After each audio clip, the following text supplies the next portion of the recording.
The purpose of this video and the subsequent videos which will follow have to do with the questions which have been posed to us from new calendars who are friendly towards us, who are asking about our canonicity and who we are and so on and so forth. So I'm going to try to answer these questions.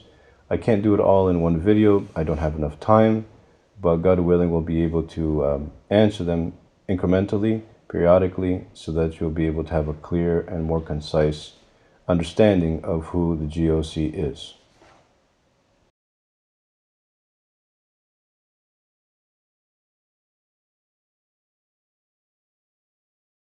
I want to start off by saying that we have no insecurities about who we are. We know that we are in the church.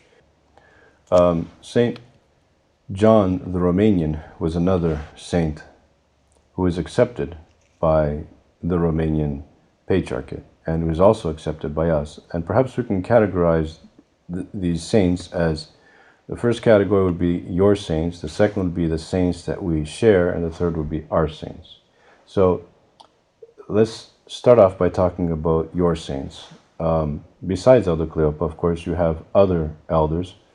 And I think it's important to note that some people, high-ranking people in the New Calendar Church, a bishop, I'm thinking of a bishop in particular, came out with a warning not too long ago saying that too many people are putting words in Elder Paisius's mouth, things that he probably didn't say. You know, people like to add salt and pepper into their stories, and so I really don't know what is true, what is not true, especially when it comes to these. So many people make so many different claims. There are articles and videos out about some of these elders. But I can say, and again, just for the record, that some of our own people have met Elder Paisios, and I know that some met Elder Porphyrios, and some of them went with the purpose of actually asking, are we okay where we are? I'm thinking of now a couple of clergymen. We have some lay people who are witnesses together with the clergy. And one clergyman went and asked Elder Paisios, I'm an Old Calendar's priest, I'm with the GOC, am I okay? Do I need to leave? And he told him, no, you don't need to leave, just don't be a fanatic. He did say, don't believe that we, that is the New Calendars, don't have grace. But he didn't say you have to leave. This seems to be common because what happens is perhaps they're speaking to different people and saying different things to different people. I don't know. But I do know the witnesses that we have. And again, you know, for us, we feel that we have absolutely no problem with our canonicity.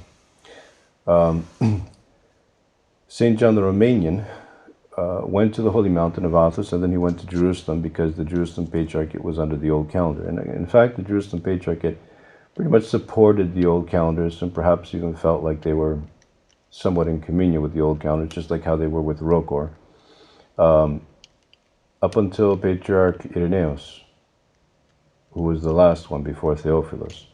The present Patriarch, I remember, I met when I was a teenager in Cana of Galilee. And he certainly was not from the same mentality of these others. In fact, Patriarch Theodoros one time went to Greece, and he went directly to the monastery of St. Cyprian and Justina, and the official New Calendar Church of Greece was upset with him, and he never went back to Greece after that. Again, this is just for your information. About St. John the Romanian, so he went to Jerusalem because Jerusalem was followed the Old Calendar, and many zealots went to Jerusalem because of this support which the Jerusalem Patriarchate had towards the Greek GOC, the so-called Old Calendars of Greece.